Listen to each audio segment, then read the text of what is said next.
bom Pai do céu, estamos cientes, Senhor, da Tua presença aqui esta manhã. Estamos aqui também, Santo Pai, porque queremos honrar o Teu nome. E por isso, bom Deus, nós te suplicamos que o Teu Espírito, Senhor, possa fazer o seu trabalho no coração de cada um de nós neste momento. Que cada um possa ter a mente desperta, o coração aberto à influência do Teu Santo Espírito. Para que a mensagem que vai ser apresentada esta manhã possa encontrar um caminho fácil até ao mais profundo do nosso ser. Para que aí possa ficar bem guardada e possa produzir frutos para a eternidade. Te pedimos e agradecemos em nome de Jesus. Amém.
Deus Santo e Eterno Pai que habitas nos altos céus, nesta manhã de sábado estamos aqui de joelhos perante Ti, Pai. Queremos Te louvar e adorar pelo Teu amor por cada um de nós e por tudo o que tens feito nas nossas vidas, Pai. Queremos pedir mais uma vez a presença do Teu Santo Espírito em cada um de nós, Pai. Que Ele nos possa ajudar a abrir os nossos corações à influência da Tua palavra que agora vai ser aqui falada, Pai. Que ela possa vir ao encontro das nossas necessidades e que nós possamos abrir verdadeiramente o nosso coração para que assim, Pai, possamos sentir o desejo de pôr em prática tudo o que vamos ouvir e aprendermos mais de Ti, Pai. Abençoa a cada um de nós, abençoa todos os irmãos que não estão presentes hoje, que também, onde quer que eles estejam, eles possam sentir a Tua presença nos seus corações, Pai. Fica com cada um de nós ao longo do resto do dia de sábado, te suplico no nome santo de Jesus. Amém.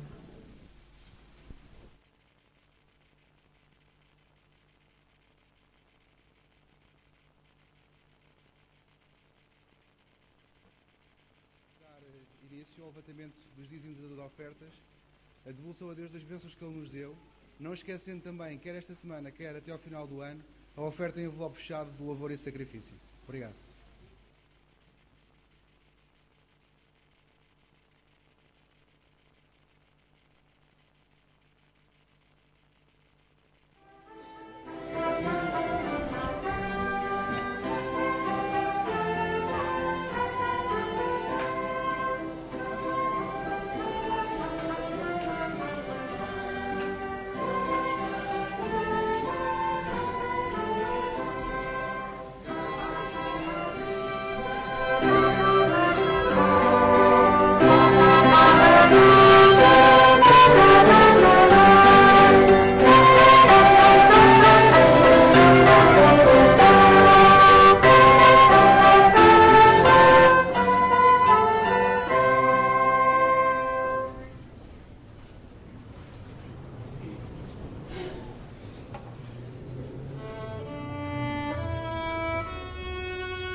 mostarda, que um homem tomou e plantou no seu campo, o qual é, na verdade, o menor de todas as sementes.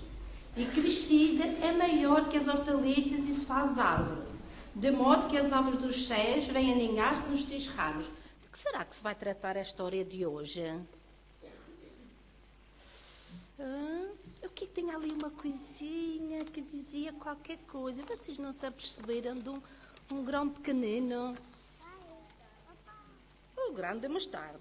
Mas eu antes disse, eu tenho aqui um desafio para vocês. Quem gosta de desafios? Sim, vocês sabem o que é realmente os desafios. Ai, quantos desafios eu tenho aqui para vocês.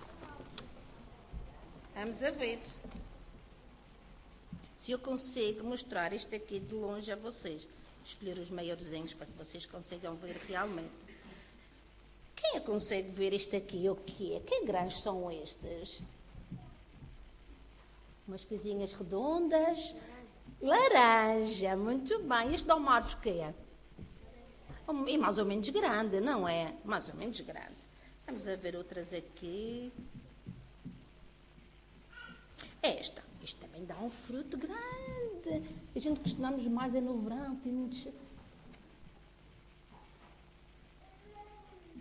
Melão, sim, senhor. E esta, vocês conhecem de onde dá a árvore do melão? É uma árvore? Não é. Não, é uma planta assim muito pequenina e dá uns frutos grandes, não é?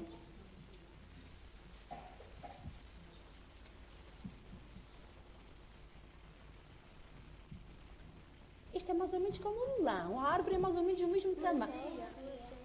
A melancia, a abóbora. Que é deitar na sopa, que faz muito bem. Eu tinha muito mais grandes, mas não vamos mostrar que vocês já mais ou menos conhecem o que dá numa árvore grande e uma árvore pequena. E no azul, vamos ver o que é que está aqui no azul. Ah, pois, ainda tinha mais aqui. Tinha muitos grandes, mas esses vocês já conhecem quase todos. Agora eu vou mostrar isto aqui. Mas isto é muito pequenino, que nós quase nem conseguimos tocá-los com a mão. Vocês que vejam, olha. Quem é que conhece? Isto que fruta que dá? Tu consegues agarrar? Olha, não conseguimos agarrar. Toca. Vocês, cada um fica com um. Vocês querem ficar com um. Tu conseguiste? O que será esta fruta? Não, o kiwi dá uma semente pequenina também, mas é pretinha. Não é, para casa também é muito pequenina. Mas isto é o grão de mostarda. Isto é o grão de mostarda. Vocês está vendo? E isto? Pronto. E depois no fim eu dou uma sementinha a cada um, sim? Vocês estão vendo que este é um grão muito pequenino, mas que realmente dá uma árvore muito grande. Jesus, quando falava, ele gostava muito de mostrar às pessoas as coisas para que pudessem compreender o significado das coisas. Certo dia, Jesus, falando com o povo, ele mostrou este grão de mostarda e disse: o grão de mostarda é semelhante ao reino dos céus. Vocês acham que o reino dos céus é assim tão pequenino? Não, como é que é o reino dos céus? Muito grande. E esta sementinha, quando vai para a terra, como é que fica? Dá uma árvore muito grande, que é onde os passarinhos fazem os seus ninhos.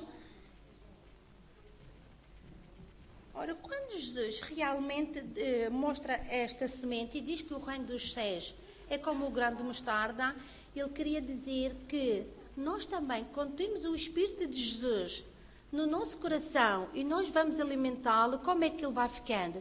Como é que vai crescendo o amor que nós temos pelos outros? Vai crescendo. E aí nós podemos demonstrar aos outros que realmente quando temos o amor de Jesus, nós somos pequeninos, mas podemos fazer ou não coisas grandes por Jesus? Podemos. Então vamos fazer uma oração e pedir a Jesus que realmente ponha no nosso coração. Não faz mal, estas são tão pequeninas que caem, mas não faz mal. Aqui elas não crescem, não há problema por isso. Vamos então fechar os nossos olhos e fazer oração. Querido Jesus, põe no nosso coração uma sementinha pequenina, mas que o nosso dia a dia possa crescer para fazermos grandes obras por Ti. É o que eu te peço, em nome de Jesus. Amém. E agora tenho aqui um desenho para vocês pintarem. Mas em casa. Pode ser?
Quero, antes de mais, saudar a cada um de vós, em nome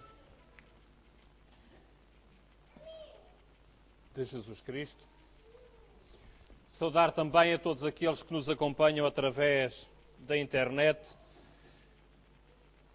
Para todos vós, desde aqui do Funchal, um abraço fraterno em Jesus Cristo. Esta semana, nós tivemos a oportunidade de refletir, dia após dia, acerca de várias questões ligadas à mordomia. A mordomia, que como pudemos ver, mais uma vez, ao longo da semana, é a administração dos bens que o Senhor coloca ao nosso dispor. E que bens são esses? No sábado passado falámos da mordomia em geral, da administração dos bens de Deus em geral. No domingo falámos acerca da administração da saúde. A gestão que nós fazemos dos recursos que o Senhor nos dá para que tenhamos mais saúde. Na segunda-feira falámos acerca da natureza. A gestão dos recursos da natureza. Como é que nós, como filhos e filhas de Deus, devemos gerir a natureza, contribuir para a preservação da natureza, que é obra do Criador. Na terça-feira falámos acerca da gestão das finanças familiares. Tivemos a oportunidade aqui de ver algumas dicas, alguns segredos, algumas metodologias que nos permitem de gerirmos melhor aquilo que temos para governarmos a nossa vida dia após dia.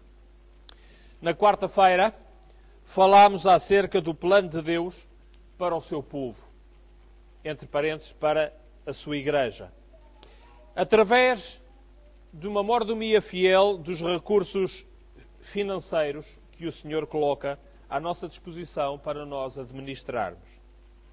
Na quinta-feira, falámos acerca da gestão do tempo, que é um dos grandes temas da atualidade. Todos nós temos o mesmo tempo, mas usamos o nosso tempo de maneiras diferentes. Como é que podemos usar melhor esse recurso que o Senhor nos dá, que é o tempo? Vimos alguns segredos, alguns métodos, algumas estratégias, ponderámos sobre algumas questões ligadas a este assunto, mas o assunto é tão vasto que ficou decidido entre todos os que estavam aqui presentes que amanhã, na reunião habitual de domingo, às 19 horas, vamos continuar a falar acerca da gestão do tempo. Portanto, estão todos cordialmente convidados para aproveitarem ainda uma parte deste programa sobre a gestão do tempo amanhã às 19 horas. Ontem pudemos falar acerca da mordomia na família ou da família. Ou seja, como é que nós podemos gerir a nossa família para Deus. E podemos aqui conversar entre todos acerca das instruções que o Senhor nos dá para fazermos uma melhor gestão da família à qual nós pertencemos. E hoje, segundo o programa estabelecido, deveríamos terminar, e só não digo que vamos terminar porque amanhã ainda vamos falar um pouco acerca do tempo, mas terminaremos este ciclo programado, portanto, sobre a questão da mordomia, falando acerca da mordomia do conhecimento. Alguns dos assuntos que aqui abordamos são perspectivas fora do comum acerca da questão da mordomia. Porque, na verdade, muitas vezes associamos a temática da mordomia meramente às questões económicas ou financeiras. E está errado. Se a mordomia é a administração daquilo que o Senhor nos dá para nós gerirmos, então a mordomia aplica-se a todas as coisas da vida. E foi isso que ao longo destes dias nós pudemos considerar à luz da palavra de Deus. Hoje vamos então falar um pouco acerca da gestão do conhecimento. E eu convido a cada um de vós a que possamos abrir as Bíblias no livro de Gênesis, no capítulo 3, e vamos ler a partir do primeiro versículo. Gênesis, capítulo 3, a partir do primeiro versículo.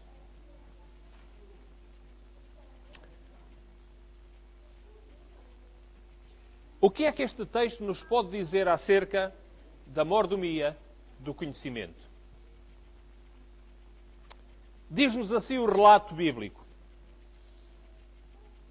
A serpente era mais astuta que todas as alimárias do campo que o Senhor Deus tinha feito. E esta disse à mulher: é assim que Deus disse, não comereis de toda a árvore do jardim? E disse a mulher à serpente: não, do fruto das árvores do jardim nós podemos comer, mas do fruto da árvore que está no meio do jardim, não comereis dele, nem nele tocareis, para que não morrais. Então a serpente disse à mulher: certamente não morrereis, porque Deus sabe que no dia em que dele comerdes, se abrirão os vossos olhos e sereis como Deus, conhecendo o bem e o mal. Meus prezados irmãos, quem dentre nós não conhece este relato, este episódio? Este episódio que de alguma forma marca o início da aventura humana longe do Criador. Mas a questão de há pouco subsiste: como é que este texto nos pode ajudar a descobrir aqui uma mordomia do conhecimento?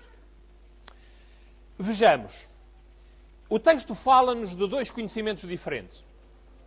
Fala-nos de um conhecimento que é o conhecimento acessível, o conhecimento dado ao homem pelo Criador. E fala-nos de um outro conhecimento, que é um conhecimento oculto, um conhecimento que Deus retinha para si, mas que não queria partilhar com o ser humano, por ter consciência, por ter a responsabilidade de saber que esse conhecimento não iria servir aos interesses do ser humano. Temos, portanto, aqui, da parte de Deus, aquilo que poderíamos chamar uma gestão do conhecimento. Um conhecimento que Ele partilha e um conhecimento que Ele retém apenas para si. Na verdade, este conhecimento de alguma forma estava acessível ao ser humano. Se nós formos ao capítulo 2 e formos ver no versículo 9, vamos ver que Deus fez brotar da terra toda a árvore agradável à vista, boa para a comida, a árvore da vida, também no meio do jardim a árvore da ciência do bem e do mal. Este conhecimento estava lá. De alguma forma estava acessível ao ser humano. Deus não impediu o ser humano de aceder a ele se essa fosse a sua vontade.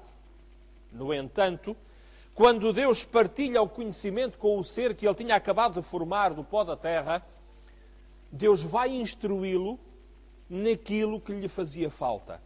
Naquilo que verdadeiramente era importante para esse ser que agora estava a começar a experiência da existência da vida. Dizendo-lhe, no entanto, cuidado, porque há uma zona perigosa. E aí tu tens acesso a um conhecimento que, na verdade, não só não te faz falta, como também, se quiseres enveredar por aí, te levará, seguramente, até à morte. Portanto, Deus deu todas as instruções ao ser humano para que ele pudesse viver e o pudesse fazer de um modo saudável, de um modo feliz, harmonioso, perfeito e para toda a eternidade. Se o homem tivesse sabido guardar esse conhecimento, se o homem tivesse sido capaz de apreciar esse conhecimento que Deus lhe estava a dar, pondo-o em prática exatamente de acordo com as instruções divinas, o ser humano poderia ter uma existência eterna e inteiramente feliz. No entanto, havia a possibilidade de aceder a outro conhecimento, se esse fosse o desejo do ser humano. E esse conhecimento estava lá, acessível, através do fruto da árvore, chamada a árvore proibida ou a árvore do conhecimento do bem e do mal. O que o inimigo tentou fazer com o ser humano foi aliciá-lo, dizendo: não, mas sabes, há ainda outro conhecimento que tu podes ter, é extraordinário, vai-te enriquecer. Esse conhecimento vai fazer de ti alguém, imagina, como o próprio Deus. Vais conhecer o bem e o mal. E claro que pintou a coisa de tal maneira que realmente o conhecimento do bem e do mal parecia uma coisa extremamente atrativa, uma coisa de valor superior, que iria colocar o ser humano nas esferas superiores do conhecimento. Claro, sem explicar as consequências práticas do que era conhecer o mal. O inimigo, pois, insinuou esse outro saber, esse saber que estaria disponível através da desobediência à voz do Criador. E aqui, meus prezados irmãos, nós temos uma demonstração bíblica do que nós poderíamos chamar de mordomia do conhecimento. O conhecimento que já temos e um conhecimento que está acessível, mas que ainda não temos. E o que é que nós vamos fazer nesta situação? Qual vai ser a nossa decisão? E que implicações vai ter essa decisão nas nossas vidas? Por outras palavras, poderíamos interrogar-nos da seguinte forma: por que desejo saber ou não saber aquilo que me está acessível? O que desejo eu fazer com o conhecimento que tenho? Ser-me-á esse conhecimento útil à minha vida nesta terra e para a vida eterna? Ou aproximar-me-á esse conhecimento mais de Deus? Fará Ele de mim uma pessoa melhor do que aquilo que eu sou neste momento? Poderei ser mais feliz, mais útil ou mais eficaz com esse conhecimento? Meus prezados irmãos, se estas perguntas tivessem sido uma realidade na cabeça de Eva, certamente que ela teria tido um comportamento diferente do que aquele que teve. Mas, na verdade, Eva, sendo seduzida pela aparência extraordinária dos benefícios de desfrutar daquele fruto que ela nunca tinha experimentado, a Eva foi tentada a fazer um mau uso do conhecimento que estava disponível. E, de alguma forma, foi levada a fazer uma má mordomia do conhecimento. Meus prezados irmãos, é importante que estejamos conscientes de que o conhecimento que vale a pena é o conhecimento que nos aproxima de Deus. É o conhecimento também que, nos aproximando de Deus, nos aproxima dos outros. É o conhecimento que nos torna úteis para a causa de Deus e úteis para podermos servir ao nosso próximo. Este é o conhecimento que verdadeiramente faz falta. Este é o conhecimento que nós devemos adquirir, porque Deus tem um plano para nós na posse desse saber, desse conhecimento. Portanto, nesta perspectiva de mordomia do conhecimento, podemos dizer que mordomia seria administrar da melhor forma possível para Deus aquilo que nos é dado saber. Esta filosofia, de alguma forma, está subjacente num texto que, sem dúvida, é dos mais conhecidos dos Evangelhos, mas, muitas vezes, lido e entendido numa perspectiva completamente diferente daquela que esta manhã estamos a considerar. E eu gostaria de vos propor a leitura desse texto nesta perspectiva da mordomia do conhecimento. Abram, por favor, a palavra do Senhor no Evangelho segundo Mateus, capítulo 28. E vamos ler aí a partir do versículo 19. Evangelho segundo Mateus, capítulo 28, a partir do versículo 19.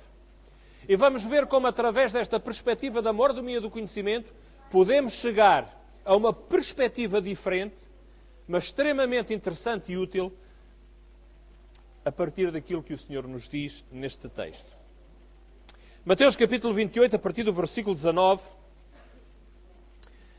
encontramos aqui a chamada ordem de missão da Igreja. E friso bem, ordem de missão da Igreja. E que missão é esta? Podemos nós interrogar-nos. Vamos ver o texto. Mateus capítulo 28, versículo 19 diz: portanto, ide. Ensinai todas as nações, batizando-as em nome do Pai, do Filho e do Espírito Santo. E o versículo 20 acrescenta: ensinando-as a guardar todas as coisas que eu vos tenho mandado. E eis que eu estou convosco todos os dias, até à consumação dos séculos. Amém. Meus prezados irmãos, geralmente lemos este texto numa perspectiva que está correta, inteiramente correta, e que nos diz que nós devemos ir evangelizar o mundo para Deus. Mas se nós virmos estas palavras de Cristo na perspectiva da mordomia do conhecimento, vamos ver que Deus nos diz algo mais do que simplesmente ir e evangelizar o mundo para Deus. Ou melhor, vamos perceber qual é o sentido profundo daquilo que Jesus está a dizer quando nos manda ir evangelizar o mundo para Deus. Reparem que no versículo 19 diz que nós devemos ir. Portanto, devemos deslocar-nos, aproximando-nos dos outros. Mas o intuito, o objetivo final não é ir. Ir é apenas o instrumento, é apenas o meio para chegar a um objetivo. E qual é o objetivo? Começa a ser anunciado logo no outro verbo que vem a seguir, que é um verbo de ação, exatamente como o verbo ir. O verbo ensinar. E diz: ensinai todas as nações. O objetivo deste ir é para ensinar. Não vamos ir apenas por ir, temos que ensinar. E depois diz, então, como resultado disso, batizando-os, integrando-as dentro do povo de Deus. E o versículo 20 ainda explicita mais o que Jesus quer dizer. Ensinando-as a guardar todas as coisas que eu vos tenho mandado. Evangelizar o mundo, meus prezados irmãos, não consiste apenas em falar acerca do plano de Deus. Evangelizar o mundo não significa apenas batizar o mundo inteiro para Deus. Evangelizar o mundo significa ensinar todas as coisas que do Senhor temos aprendido, temos recebido. Ou seja, o objetivo de Deus para a sua igreja, a maneira pela qual o Senhor quer que o mundo chegue ao conhecimento do plano da salvação, é exatamente através de uma ação concreta do seu povo sobre a terra, que somos nós. E que ação é essa, meus prezados irmãos? Esta ação situa-se num eixo, que é aprende, pratica, ensina e faz com que o outro seja capaz de fazer o mesmo. Estão a perceber? Primeiramente, nós captamos de Deus a mensagem. Nós somos instruídos da parte de Deus. Nós somos ensinados da parte de Deus. Nós temos que aprender da parte de Deus. E sabem o que é que dizem os pedagogos acerca da aprendizagem? Nós aprendemos quando o nosso comportamento muda. Sabem que um dos dilemas que os professores e que os educadores têm e que de alguma forma têm que aprender a estar sensíveis a isso para perceberem se verdadeiramente a sua atividade pedagógica verdadeiramente está a ser efetiva, é perceber se o aluno apenas percebeu o que o professor disse ou se o aluno verdadeiramente aprendeu com aquilo que o professor lhe disse. E a diferença é grande. Se eu apenas perceber a mensagem, isso significa que eu percebi o sentido, mas não significa que eu tenha aprendido. Eu aprendo se for capaz de pôr em prática. Um exemplo concreto disto. Já lá vão uns anitos que eu aprendi na escola a calcular manualmente a raiz quadrada. Não havia máquina de calcular, não havia teclas para clicar para dar o resultado. Eu tinha que aprender a fazer as contas para aprender a fazer a raiz quadrada, a calcular a raiz quadrada de qualquer número que fosse. E a questão é esta. Enquanto o professor explica no quadro como é que se faz o cálculo para achar a raiz quadrada de um qualquer número que seja, eu posso compreender toda a metodologia, passo após passo, como é que se calcula a raiz quadrada de um número. Mas isso não significa que eu tenha aprendido. Significa apenas que eu percebi o que o professor estava a explicar no quadro. Eu aprendo quando sou capaz de, por mim próprio, achar a raiz quadrada de um número aplicando aquilo que me foi transmitido. Estão a perceber a diferença? Nós podemos compreender uma matéria e não a aprendermos necessariamente. Nós aprendemos quando somos capazes de pôr em prática. Aí nós aprendemos. Meus prezados irmãos, Temos um exemplo do mundo espiritual acerca disto. Satanás compreende muito bem o plano da salvação, compreende muito bem o amor de Deus, compreende muito bem muitas coisas que nós às vezes dificilmente compreendemos. No entanto, ele não aprendeu, porque não pôs em prática. Só aprendemos quando praticamos. E o que Deus pede a cada um de nós, como povo do Senhor, é que saibamos fazer a gestão do conhecimento de tal forma que sejamos capazes de aprender da parte de Deus que nos ensina, sejamos capazes depois de pôr em prática mostrando que aprendemos, e ao pôr em prática estamos a transmitir aos outros de modo que eles também aprendam e também ponham em prática. E se nós fizermos isto, estamos a fazer uma boa mordomia do conhecimento e estamos a fazer discípulos para o Senhor. Esta é a missão da Igreja. A missão da Igreja não é dizer há um Deus de amor e um Cristo que morreu na cruz do Calvário para nos salvar e debitar uma série de doutrinas. Aí nós estamos a partilhar, estamos a transmitir informação, mas não quer dizer que os outros aprendam só porque nós o fizemos. Agora, quando nós temos verdadeiramente uma atitude de fundo, em que somos capazes de praticar e pelo exemplo ensinamos e somos capazes de levar o outro a pôr em prática também, então o outro aprendeu. E aí estamos a cumprir a missão que o Senhor nos deu. Portanto, o encadeamento, simplificando, é este, e a mordomia do conhecimento consiste basicamente nisto: sabes, pratica e ensina.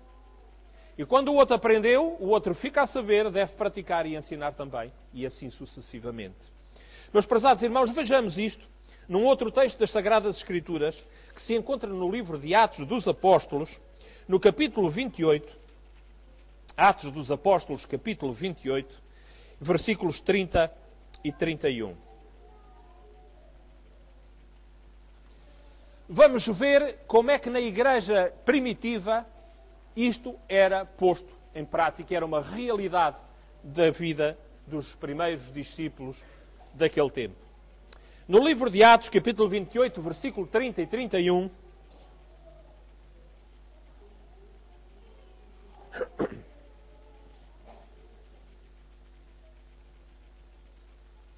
diz-nos assim: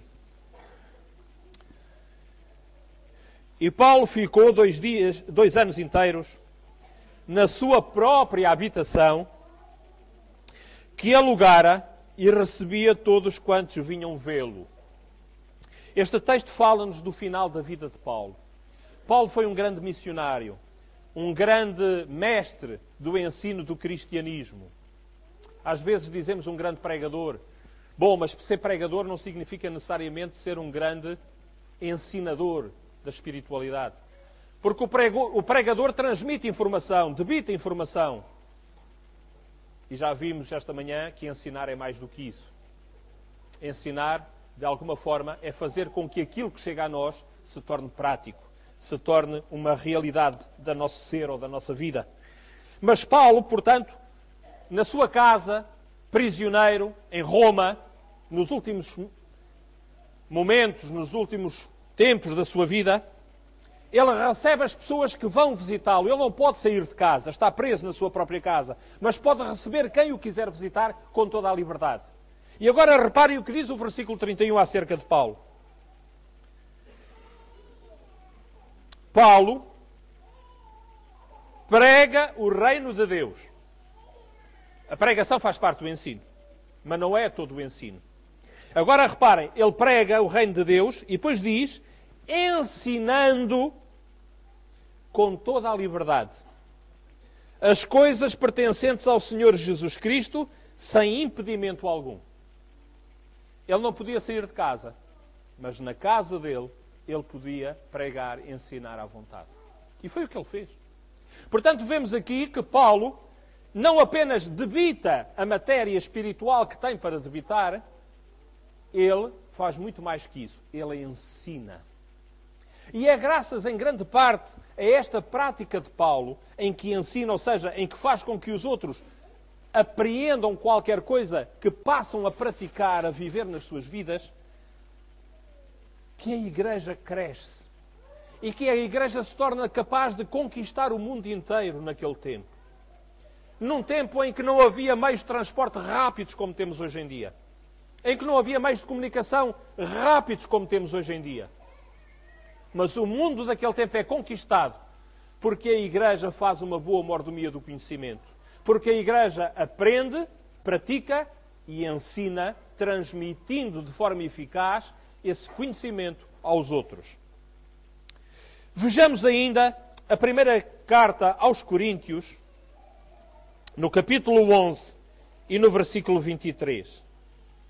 Primeira carta aos Coríntios, capítulo 11, versículo 23.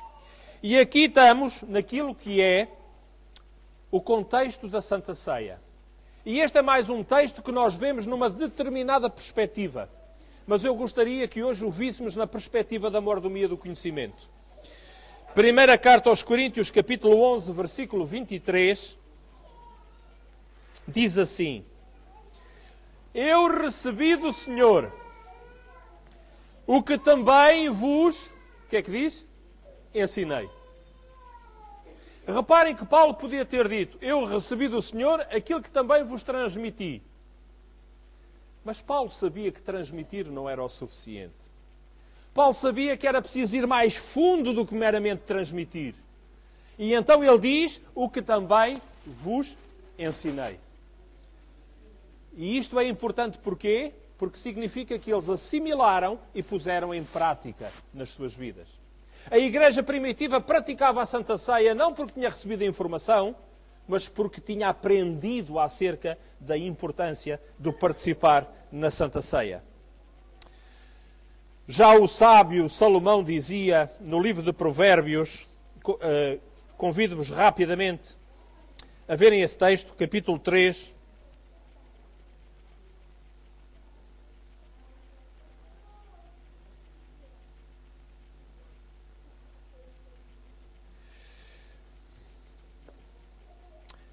Provérbios, capítulo 3. Veja o que aí diz a partir do versículo 13. Provérbios, capítulo 3.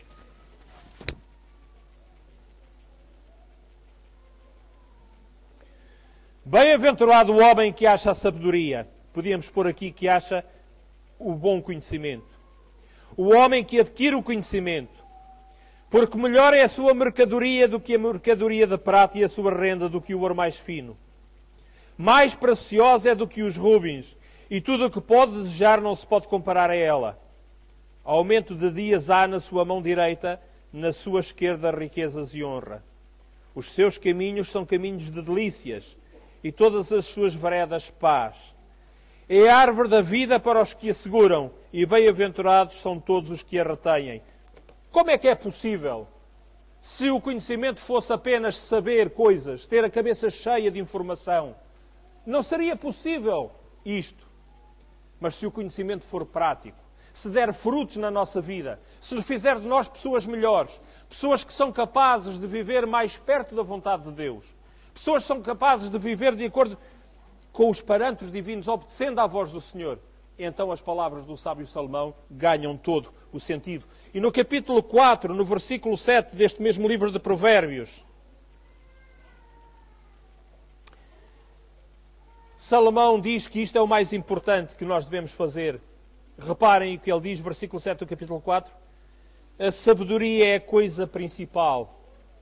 Adquire, pois, a sabedoria. Sim, com tudo o que possuis, adquire o conhecimento.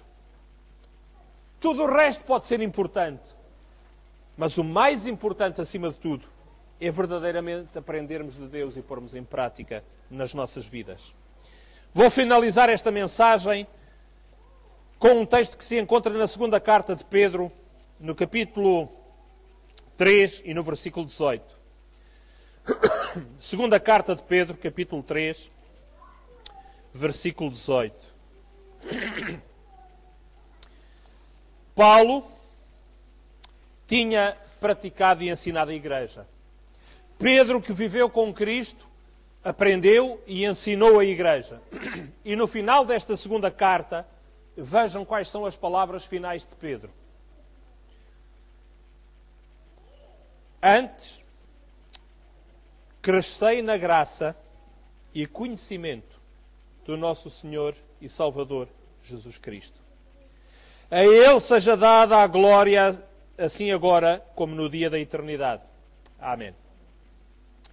Vejam a importância que isto tem na vida prática de cada cristão, que Pedro, no final desta carta, fazendo a saudação e o seu voto final para os irmãos que leriam por toda a parte, um pouco por toda a parte, as suas palavras, ele diz: crescei na graça e no conhecimento. Estava ele a dizer: encham a cabeça de informação porque isso é importante? De modo nenhum. O que ele estava a dizer é: aprendam o que vale a pena. Aprendam da parte de Deus e cresçam espiritualmente. Cresçam na graça, cresçam aos olhos de Deus. Cresçam na experiência prática da fé. Meus prezados irmãos, não poderemos estar um dia na eternidade se nós não praticarmos aquilo que o Senhor nos vai querendo ensinar. Porque se não formos capazes de o fazer agora, também não o seremos depois lá. É agora que temos que praticar, é agora que estamos na escola que temos que aprender a pôr em prática aquilo que o Senhor nos vai transmitindo, moldando o nosso caráter, moldando a nossa vida. É assim que um dia poderemos estar na eternidade, para desfrutarmos das bênçãos do Senhor para todo o sempre. Que o Senhor nos ajude a sermos mordomos, bons gestores daquilo que o Senhor coloca à nossa disposição para o nosso próprio bem, para a nossa salvação eterna.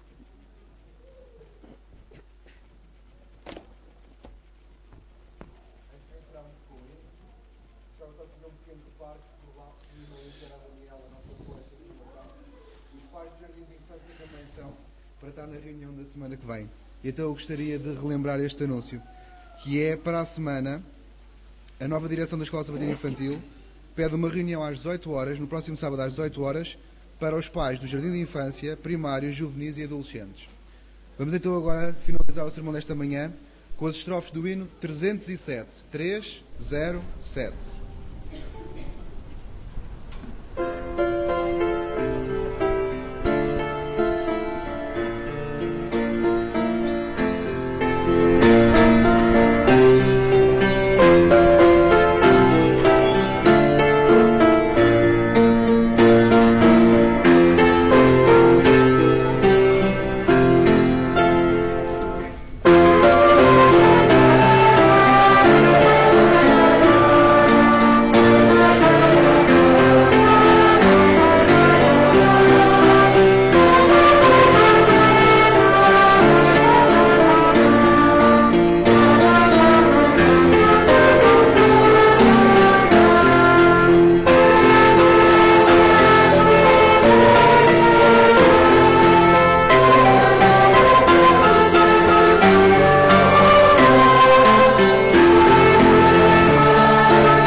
Amado Deus, nosso Pai do céu, ao longo desta semana deste-nos a oportunidade, Senhor, de podermos aprender como gerir melhor aquilo que colocas à nossa disposição.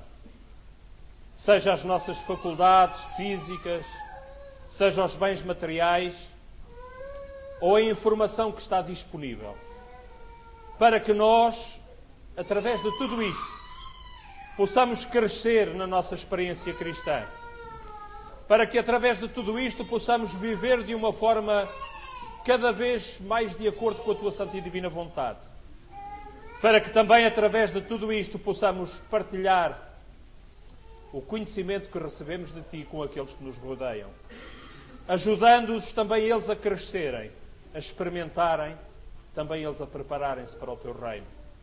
Ó Santo Pai, queremos-te agradecer o grande privilégio que deste a cada um de nós ao longo destes dias. Queremos também, bom Pai, rogar-te que dês uma segunda oportunidade a todos aqueles que não souberam aproveitar esta oportunidade que tiveram. Ajuda-nos, Senhor, a crescermos em grupo, a crescermos como Teu povo. Santo Pai, ajuda-nos com o Teu Espírito a pormos em prática o conhecimento que vamos recebendo, para que, pela prática, não seja possível um dia virmos a esquecê-lo. Afasta, Senhor, o inimigo, enfraquece as suas tentações junto de nós, para que os obstáculos sejam derribados e nós possamos livremente continuar a aprender acerca de Ti, Senhor. Santo e bom Pai, neste momento também te queremos pedir por todos aqueles que aqui não puderam estar connosco, particularmente aqueles a quem a doença impede que possam estar aqui, bom Pai. Que lá onde eles se encontram, o Teu Espírito os possa alcançar, os possa abençoar e os possa relembrar de tudo quanto já receberam de conhecimento da Tua parte, para que eles se sintam motivados, fortalecidos, para poderem praticar nas suas vidas, para que um dia também eles possam ser participantes da glória eterna, bom Pai. Abençoa também a cada um de nós que aqui estamos neste momento, para que nós possamos voltar aos nossos lares, debaixo da Tua proteção, detentores da Tua bênção, e possamos continuar a bendizer o Teu nome ao longo destas horas sagradas de sábado. Te pedimos e agradecemos em nome de Jesus. Amém.